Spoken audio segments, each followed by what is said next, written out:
Let's imagine that overnight, every drop of water in Earth's oceans gets magically replaced with soda. Not soda water, not fizzy mineral water.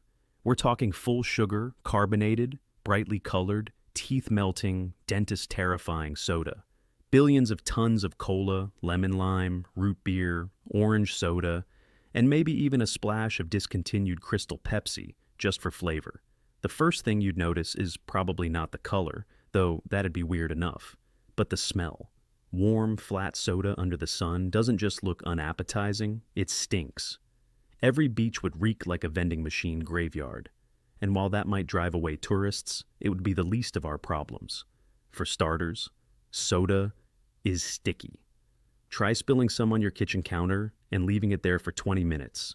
Now multiply that stickiness by several billion gallons.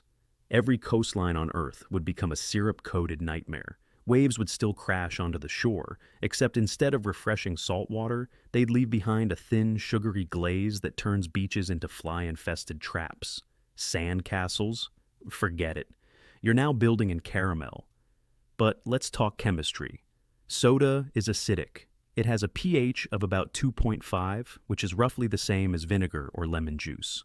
Ocean water, by comparison, is slightly basic. This sudden shift to acidic soda would wipe out almost all marine life instantly. Fish? Gone. Coral reefs? Melted. Whales?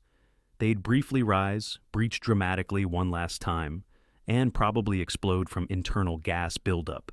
It's tragic, but undeniably cinematic. What about the atmosphere? Well, soda is carbonated, full of dissolved carbon dioxide. With the oceans replaced, all that CO2 would start to outgas into the atmosphere.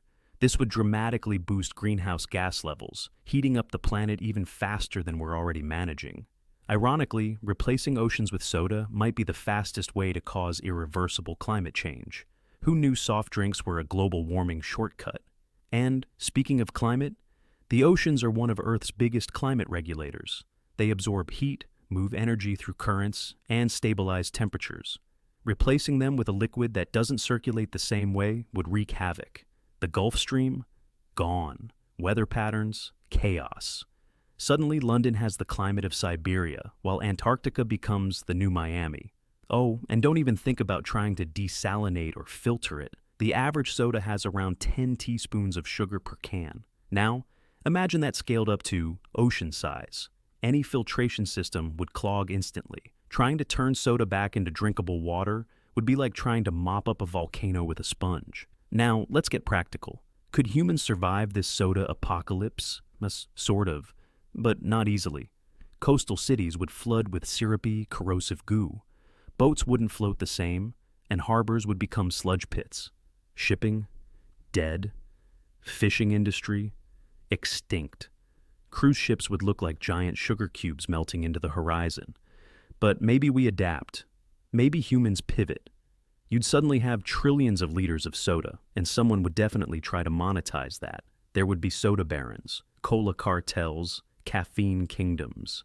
Imagine a new global economy where nations trade not in oil or gold, but in lemon lime reserves. Wars might be fought over who controls the last ocean of original recipe Dr. Pepper. Then there's the wildlife on land. The soda wouldn't stay in place forever.